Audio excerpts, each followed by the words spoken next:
Antes de empezar esta enseñanza me gustaría hacer mías las palabras de Fraile Juan de la Cruz que dicen: si he malentendido o si me he equivocado en algún punto, tanto si lo deduje de las Escrituras como si no, no es mi intención desviar el significado verdadero de la Sagrada Escritura o de la doctrina de nuestra Santa Madre la Iglesia Católica.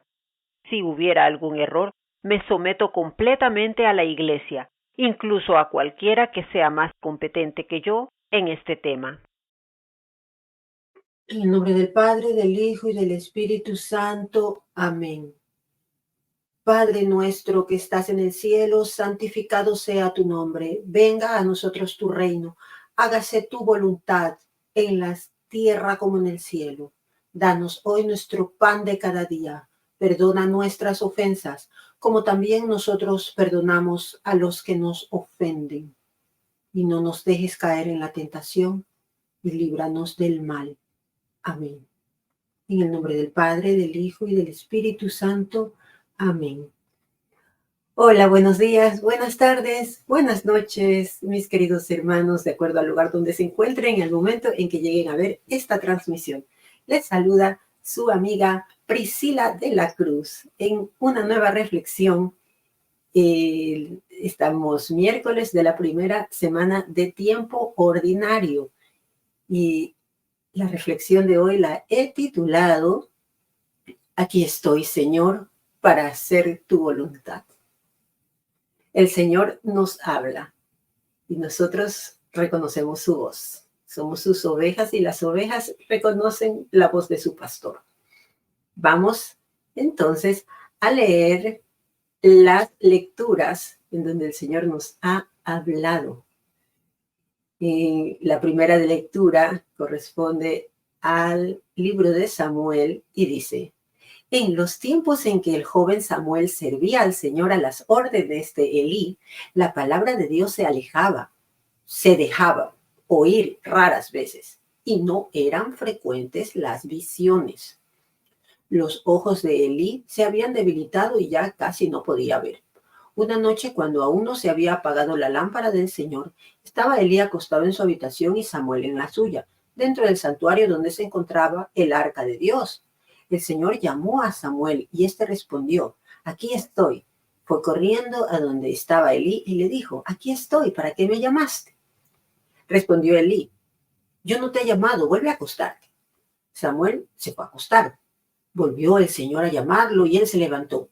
Fue donde estaba Elí y le dijo: aquí estoy, ¿para qué me llamaste? Respondió Elí: no te he llamado, hijo mío, vuelve a acostarte. Aún no conocía Samuel al Señor, pues la palabra del Señor no le había sido revelada.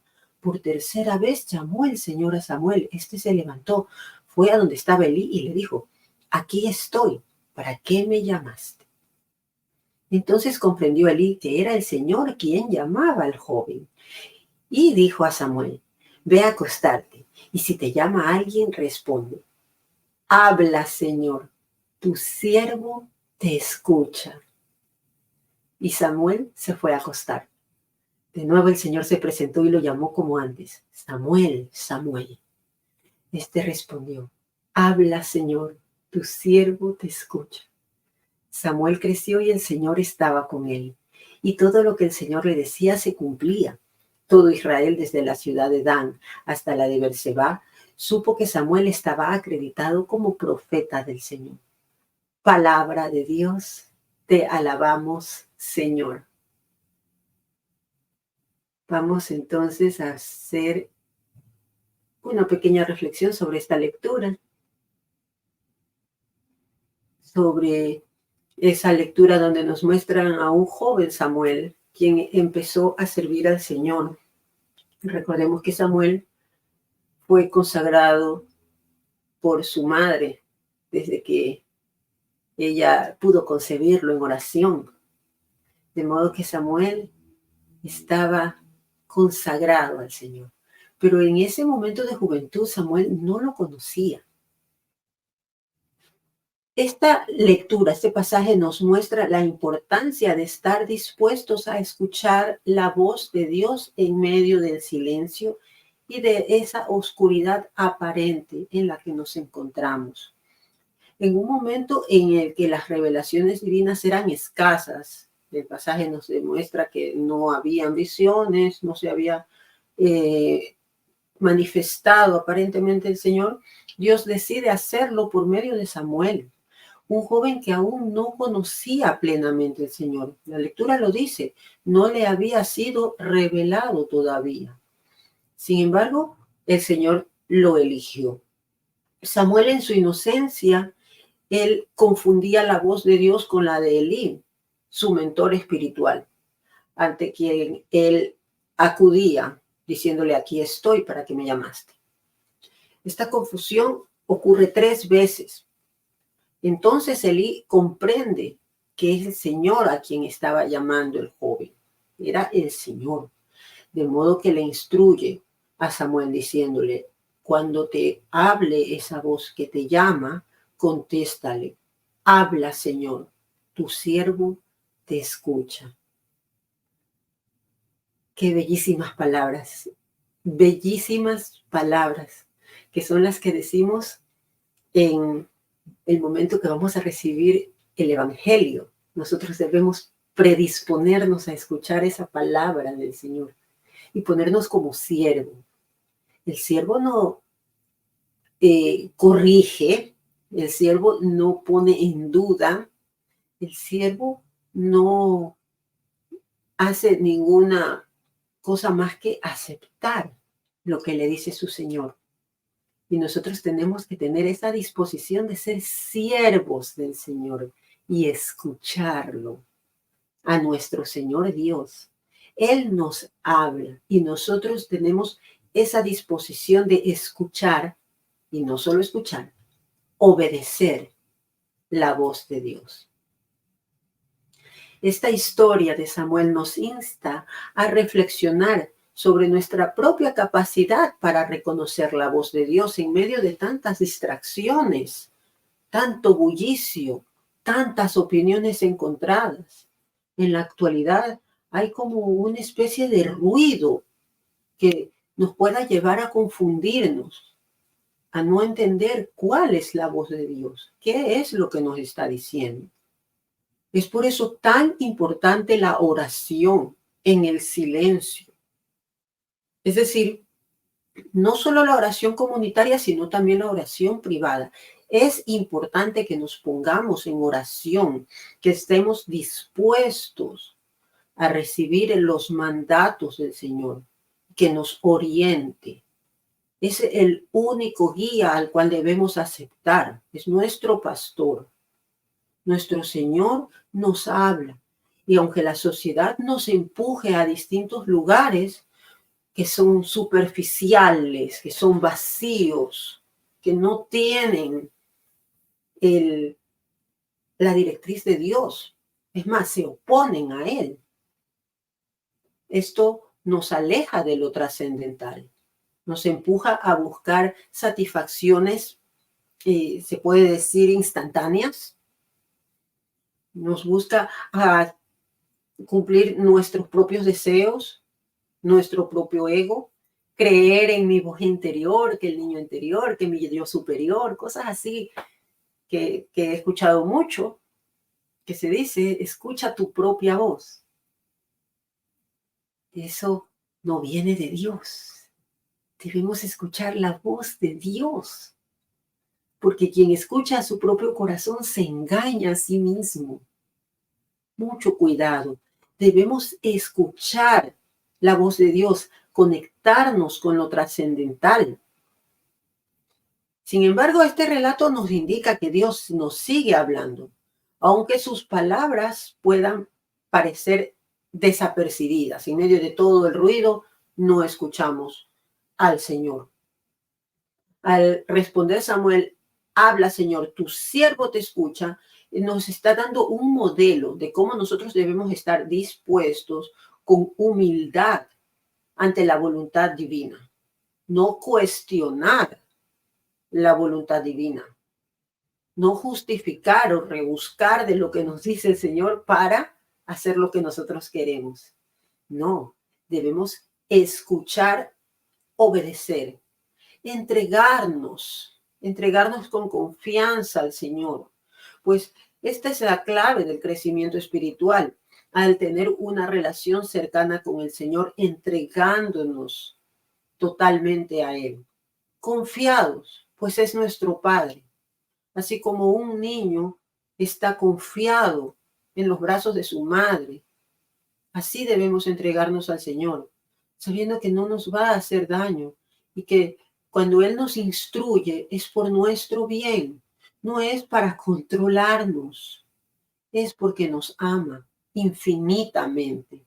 Él nos conoce, sabe nuestras necesidades y sabe las cosas que si nosotros las hacemos nos van a hacer daño. Y por eso nos da instrucciones, nos habla directamente a cada uno de nosotros, conoce nuestras debilidades personales. Y para poder tener esa conexión es importante, muy importante, tener esa actitud de escucha, sumada a la disposición de obedecer, obviamente. Es una escucha seguida de la obediencia al Señor para corregir nuestros caminos, para reconocer nuestros pecados. Si no los reconocemos de momento, vamos a seguir haciendo lo que queremos.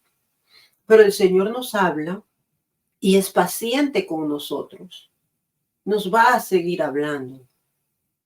Y es por eso que nosotros debemos rendirnos a esas palabras que Él nos dice y obedecerlo, someternos a su soberanía para así poder crecer en la gracia del Señor. Y todo lo que Dios nos revele se va a cumplir en nuestra vida. Eso es así. Así como sucedió con Samuel, que él a medida que seguía escuchando esa voz del Señor, crecía en gracia. El Señor se mantenía con él. Y eso es lo que nosotros buscamos, mantenernos en gracia. Ese debe de ser nuestro objetivo principal de cada día.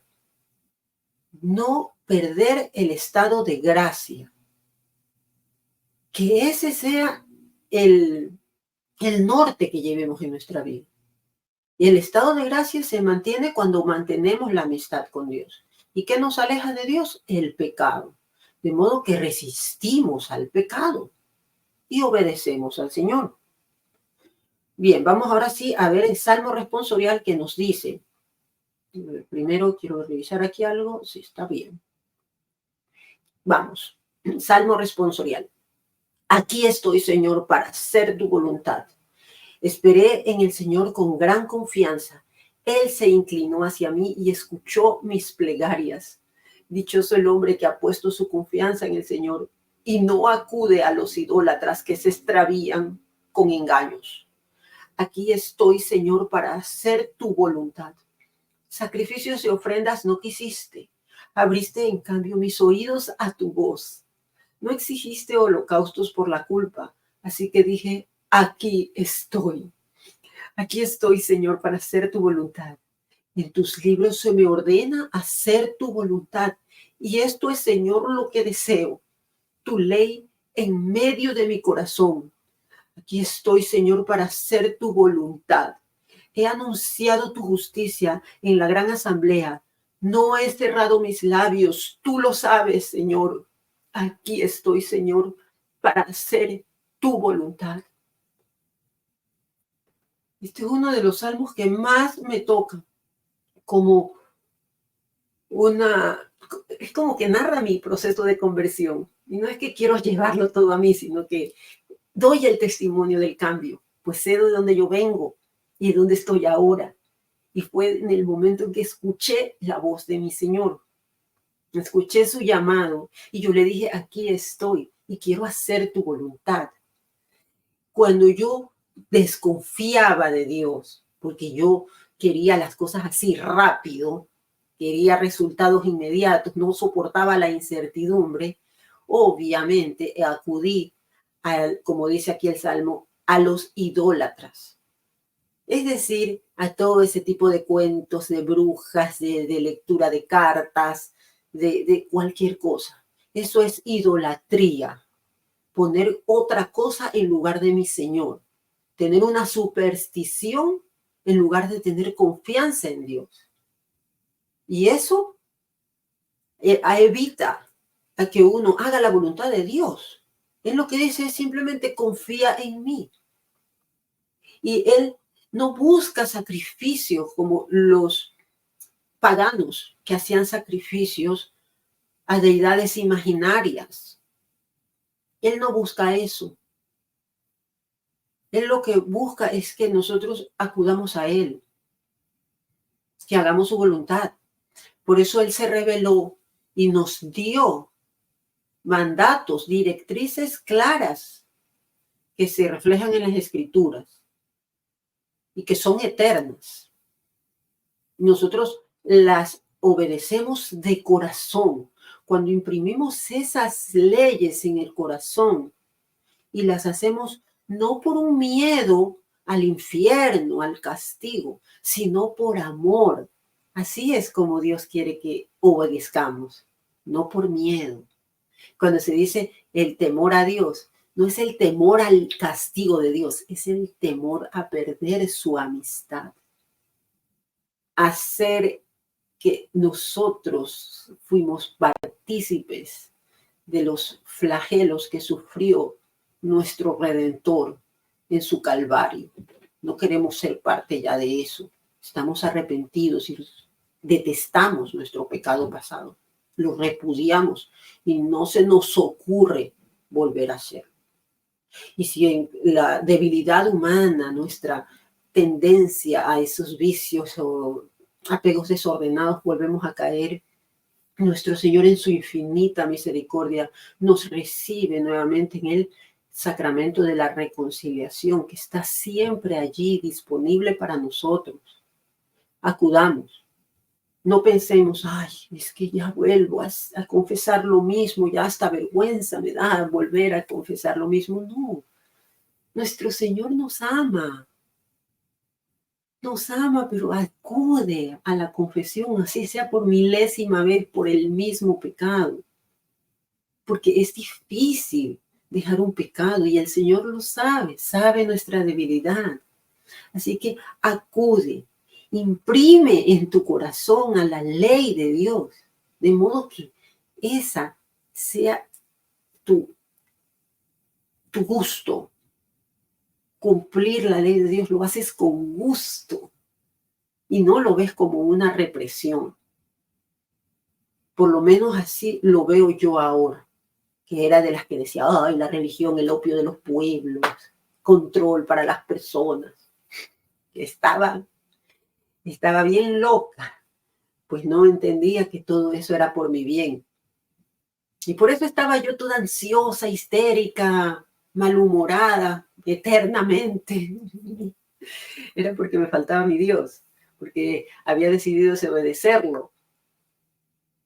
Por eso el Señor, para evitarnos eso, nos ha dado directrices y normas y leyes. Y haciendo su voluntad de nosotros, vamos a tener esa amistad y esa paz. Pues no significa que todos los problemas se desvanecen, sino que esa paz, esa confianza en el Señor, lo que nos ayuda, nos da fuerza para continuar. Y en el último párrafo, en el Salmo que dice, he anunciado tu justicia en la gran asamblea, no he cerrado mis labios y tú lo sabes, Señor.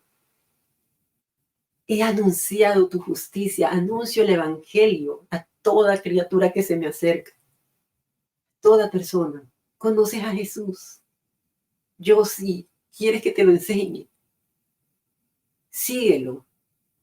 Sigue a Jesús. Proclámalo si ya lo conoces. No te avergüences. Abre tus labios. El Señor va a ver eso. Va a ver esa disposición que tú tienes de proclamarlo, de decirlo a todas partes, en la gran asamblea, es decir, en donde las personas se reúnen. Ahí decirlo. Y lo he dicho y qué gozo que siento. Qué gozo. Y no oculto mi pasado pecador, para que vean de dónde me sacó mi Señor, para que lo vean.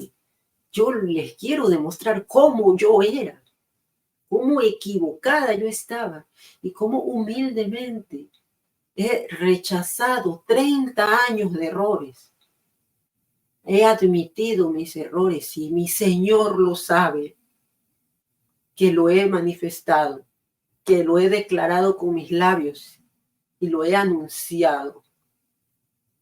Mi Señor conoce de dónde yo salí, pues Él me sacó, Él fue el que me sacó de allí, llamándome por mi nombre.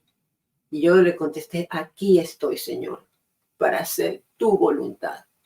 Cuando me di cuenta de que todo ese sufrimiento vano que yo tenía, a pesar de tener bendiciones como tener un techo sobre mi cabeza, tener un pan sobre mi mesa, tener una hija, tener un marido, estar en un lugar bonito que siempre había querido estar, seguía triste, seguía vacía, seguía histérica. Era porque no estaba haciendo la voluntad de mi Señor.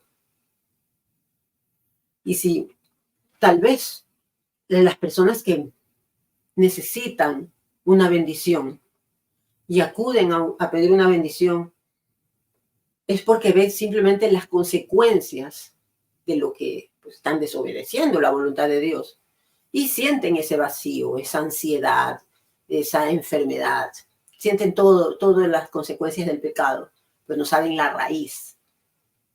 Al recibir la bendición, el Espíritu Santo va a actuar para darles el don del entendimiento.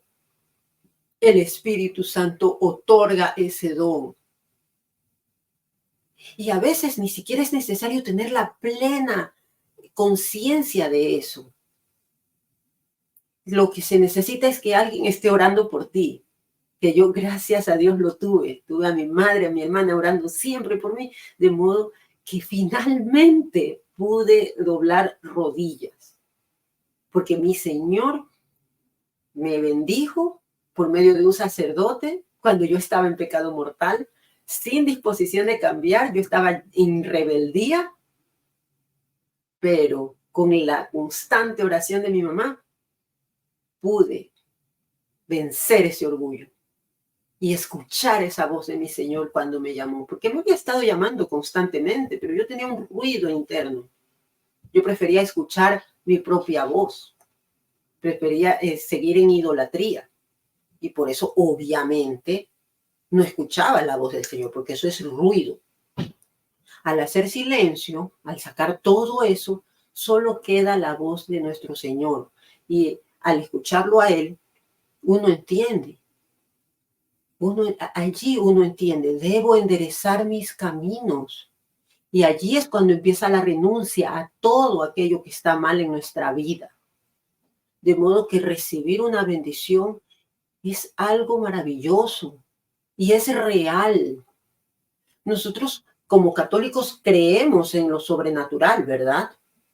No pensamos que la bendición es un simple mero acto simbólico o que es algo para una foto. No, nosotros no creemos eso. Nosotros creemos que la bendición otorga al Espíritu Santo, quien vence y da el don del entendimiento, de modo que uno comienza a corregir sus caminos. Así que un poco más de fe en el Espíritu Santo, hermanos.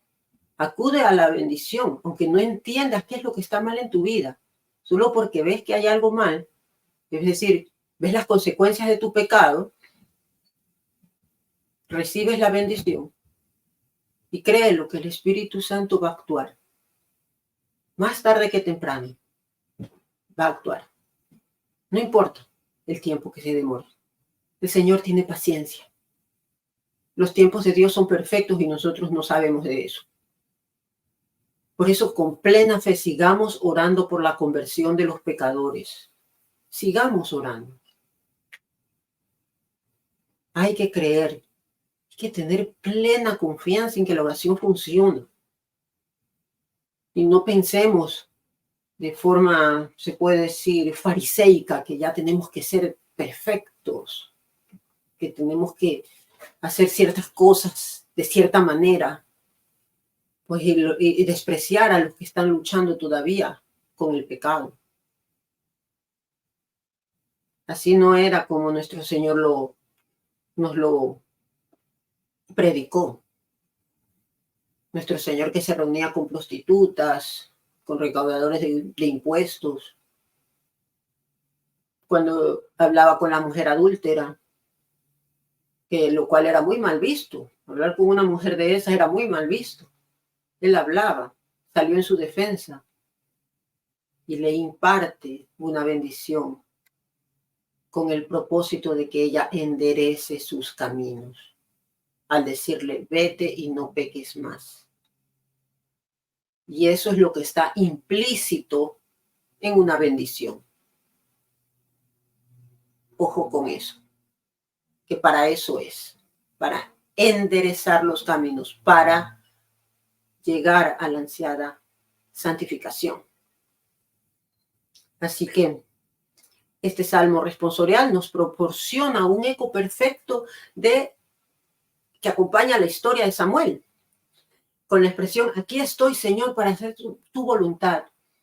Nosotros resonamos en nuestro corazón ese eco. Esto es algo que cada creyente lo tiene, lo debe tener, para alinear su vida con los designios divinos. La espera paciente, pues puede tardar años, como en mi caso, años para que se dé esa conversión. La espera debe ser paciente y la confianza completamente puesta en el Señor. Confiar en Él, que si Él permite algo que aparentemente es confuso, Él siempre al final saca algo muy bueno de todo eso. Así que estemos dispuestos a seguir sus mandatos sin cuestionarlos. Estos mandatos son elementos esenciales para vivir una vida plena de fe. Así que mucha confianza en el Señor y en la iglesia que Él estableció. Estemos allí, permanezcamos allí. Ahora veamos al Evangelio, que nos dice lo siguiente. Aleluya, aleluya. Mis ovejas escuchan mi voz, dice el Señor. Yo las conozco y ellas me siguen. Aleluya. En aquel tiempo, al salir, el Evangelio según San Marcos, perdón. En aquel tiempo, al salir Jesús de la sinagoga, fue con Santiago y Juan a la casa de Simón y Andrés. La suegra de Simón estaba en cama con fiebre y enseguida le avisaron a Jesús. Él se le acercó y tomándola de la mano la levantó. En ese momento se le quitó la fiebre y empezó a servirles. Al atardecer, cuando el sol se ponía, le llevaron a todos los enfermos y poseídos del demonio, y todo el pueblo se apiñó junto a la puerta.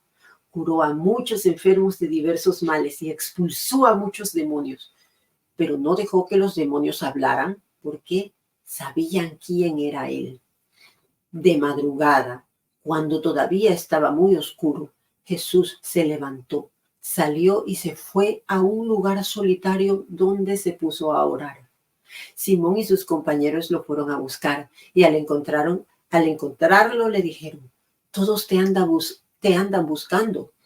Él les dijo, vamos a los pueblos cercanos a predicar allá también el evangelio, pues para eso he venido. Y recorrió toda Galilea, predicando en las sinagogas y expulsando a los demonios. Palabra de Dios. Gloria a ti, Señor Jesús.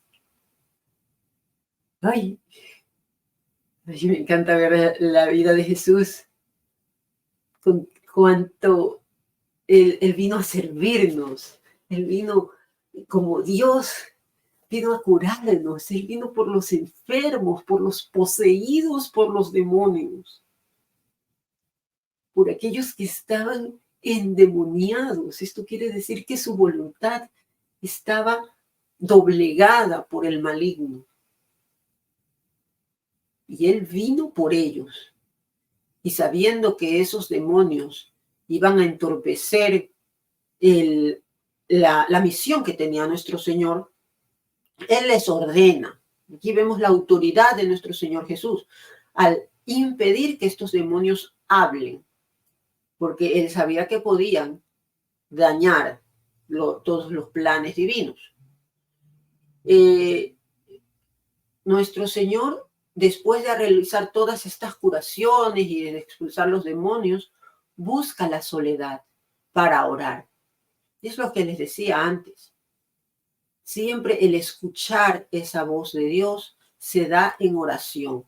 Y es por eso muy, muy importante la oración. Muy importante. Muy importante. Esto es lo que nos ayuda a mantener la comunicación con Dios. Así que estemos en oración. Apartemos un momento de nuestro día a una oración privada. No subestimemos a la oración. Debe ser cosa de todos los días. Todos los días comes, todos los días oras. Todos los días te lavas los dientes, todos los días oras. Esto es cosa de todos los días. Y debes hacerlo también de forma privada. Debes acudir a tu habitación, encerrarte allí, en donde nadie te ve, y hacer esa oración humilde, esa comunicación, incluso cuando todo te está yendo bien, no solamente cuando uno está mal, en todo momento. Cuando uno está bien, agradecer; cuando uno está mal, pedirle al Señor entendimiento, pedirle guía, auxilio. Jesús nos da un ejemplo claro, cómo equilibrar la acción con la oración. Mientras él actuaba, haciendo todas estas sanaciones a los enfermos, él también oraba. Así que nosotros, si estamos, por ejemplo, aquí en redes sociales haciendo apologética o prédicas, lo que sea, todo eso es en vano si no hacemos por nuestro lado privado oración. Debemos hacer oración, que de allí surge nuestra fuerza para continuar, de nuestra conexión con Dios. Pues no es nada más importante. Aquí no estoy por los likes, no estoy por los suscriptores, crezco muy poquito, pero no dejo de orar para que el Señor conduzca este ministerio y sean los tiempos de Él. Él sabrá si Él permite que este canal crezca o si lo deja así pequeñito. Yo ya no le pido nada. No le pido nada al Señor más que me ilumine y que me dé entendimiento para yo poder transmitir su palabra, pero en oración. Si no, de nada serviría. Estaría como loca, simplemente creando contenido constantemente, pero sería vacío si no tiene un cimiento en la oración. Así que, hermanos, que la historia de Samuel nos inspire a ser discípulos atentos a la voz de Dios. Que, como decía el padre en la homilía en la mañana, no siempre es una voz así tangible que vamos a escuchar, así la voz. Puede ser muy sutil, pero de que está. Escúchalo. Él nos da guía, nos da señales. Él se manifiesta. Se manifiesta. Así que estemos dispuestos de hacer silencio en nuestro corazón, de apagar esta voz de nosotros para escucharlo a Él. Y algo que les quiero compartir que a mí me ha servido es, después de comulgar y estoy con la hostia dentro de mí, en mi boca, apago todas mis palabras. Lo único que le pido es, háblame, Señor. ¿Qué quieres de mí? Y ha servido muchísimo. Así que les recomiendo, háganlo. Pídanle en ese momento, ¿qué quieres de mí? Pues así hizo nuestra Madre María. Ella dijo, hágase en mí según tu palabra. E inmediatamente nuestro Señor le dijo qué tenía que hacer. Anda, visita a tu prima Isabel, ayúdala. Y ella fue inmediato. Ahí está, la oración y la acción. El atender la voz de Dios te guía a actuar según su voluntad. Por eso, bienaventurados los que siguen la voluntad de Dios. Eso es lo más importante. Y es lo que Jesús proclamó como lo más importante de su madre. No el hecho de que fue la que le enseñó a caminar, la que le amamantó. Eso es secundario. Lo más importante de María es que hizo la voluntad de Dios. Y eso es lo que debemos imitar, hacer la voluntad de Dios. Que esta disposición nos conduzca a un verdadero crecimiento espiritual, un crecimiento espiritual genuino, que nos permita cumplir con la voluntad de Dios en nuestra vida, llevando así su luz a aquellos que no lo conocen. Bien, con esto me despido. Me ha parecido una reflexión bellísima, bellísima, porque aquí estoy para hacer tu voluntad. Es una frase muy, muy importante en mi proceso de conversión y que lo sea en todos ustedes, hermanos. Ponte presente, escúchalo y dile, haré tu voluntad. Esto quiere decir renunciar a todo lo que tengas malo en tu vida y seguirlo, obedecerlo. Con esto me despido, como no sin antes recordarles que pueden encontrar mi testimonio de conversión en la página www.defiendetufe.com. Me pueden encontrar como Priscila de la Cruz, mi libro Cómo me convertí en soldado de Cristo, soldado por la verdad. Y claro que sí, también pueden en esta misma dirección web pueden encontrar la Escuela de Apologética de ASAM para que conozcamos bien nuestra doctrina, los sustentos bíblicos, todo desde la comodidad de tu hogar, a tu propio ritmo, sí, y con el aval de obispos de nuestra hermosísima Iglesia Católica. Así que, ¿qué esperas? Visita www.defiendetufe.com. Y con esto les voy a dejar los detalles. Me despido. Hasta una próxima oportunidad. Chao. Para mantenerte firme en nuestra hermosa fe católica es esencial comprenderla profundamente. Por ello, te invito a explorar www.defiendetufe.com, Escuela de Apologética de ASAM, donde podrás adquirir un conocimiento sólido de la doctrina católica a través de expertos en la materia. Esta plataforma cuenta con la aprobación de obispos de la Iglesia y te brinda la oportunidad de estudiar desde la comodidad de tu hogar, a tu propio ritmo. Y si estás en Latinoamérica, puedes aplicar para una beca. Visita www.defiendetufe.com.